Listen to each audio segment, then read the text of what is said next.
Şans imtahanına hazırlaşırsansa, indi deyəcəyim məqamlara diqqət elə. Çünki hər zaman imtahanda bizdən bu sualları soruşurlar. Sintaktik təhlildir, tabelli tabelsizlik əlaqələridir, xəbərin ifadə vasitəsi, yəni cümlə üzvünün ifadə vasitələri. Bu tip suallar hər zaman birinci cəhdədə, ikinci cəhdədə, hətta buraxılış imtahanında da qarşımıza çıxa bilir. Ona görə şans imtahanına hazırlaşan abituriyentlər, diqqətiniz lövhədə olsun. Birinci sizdən nə istəyəcəm? Verilmiş cümləni sintaktik təhlil eləyin. Verilmiş cümləni sintaktik təhlil eləyin. İmtahanların şəffaf və ədalətli keçirilməsi Dövlət İmtahan Mərkəzinə məxsusdur. Təhlil istəyirəm, amma başqa heç istəmirəm sizdən. Sintaktik təhlil. Başlayaq cümləni təhlil eləyin. Siz saxlayıb təhlil eləyin, ondan sonra gəlin yoxlayaq. İndi elə bil ki, mən sizəm.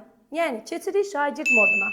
Siz necə oxudunuz? İmtahanların şəffaf və ədalətli keçirilməsi dimə məxsusdur. Xəbər məxsusdur. Yox, zəhərdir.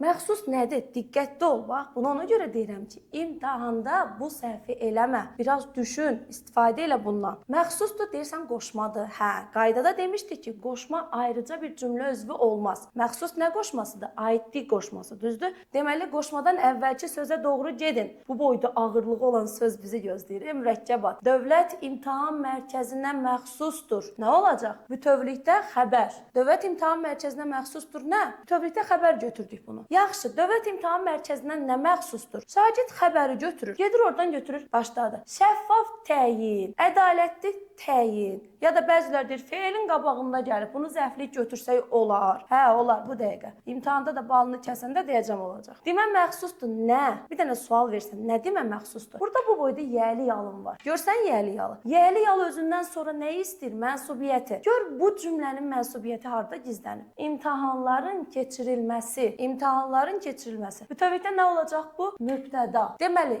imtahanların şəffaf və ədalətli keçirilməsi. Mübtəda. Demə məxsusdur xəbər. Bu cümlə mübtəda və xəbərdən, yəni baş üzvlərdən ibarət cümlədir. Bunu imtahanda sizə necə soruşurlar? Bu sualı imtahanda. Gəlir deyir ki, verilmiş cümlələrdən hansında sadə və düzəltmə sifət həmciz üzv kimi göstərilib? Həmciz üzvün ifadə vasitəsidir və ya təyinin ifadə vasitəsidir. Sən də deyirsən, hə, şəffaf, sadədir, ədalətli düzəltmədir, tapdım, partlatdım, məndən yox. Diqqətli ol, belə şeyləri səhv eləyirlər sizə. Bax, bu bir məqam. Ümid edirəm ki, qoşma məqamı və ya söz birləşməsinin təhlil olması məqamı aydın oldu sizə. İkinci sual sizə nə düşə bilər? Həmişə imtahanlarda düşür sintaktik əlaqə. Desək ki, indi bax sizə sual verirəm. Verilmiş cümlədə sintaktik əlaqənin hər iki növü işlənib yoxsa işlənməyib? Tapın. Videonu dayandırıb siz özünüz işləyin, ondan sonra qaydaq, baxaq.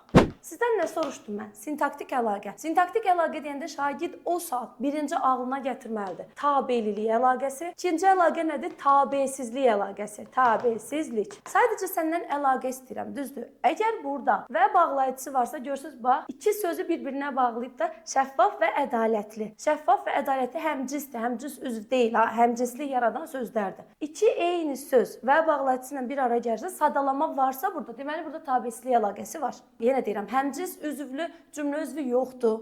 Həmcins üzvlü cümlə üzvü yoxdur. Sadəcə tabesizlik əlaqəsi şəffaf və ədalətli sözlər arasında. Bu bir. Bəs tabellik əlaqəsi sizə rahat bilirsin deyim. Əgər bir cümlədə İki dənə fərqli cümlə üzvü varsa, orada tabellik əlaqəsi var. Elə mübtəda ilə xəbər arasında tabellik əlaqəsi var. Elə mübtəda ilə xəbər arasında tabellik əlaqəsi var. İndi bunu da rəylərdə yazın. Sual verirəm sizə.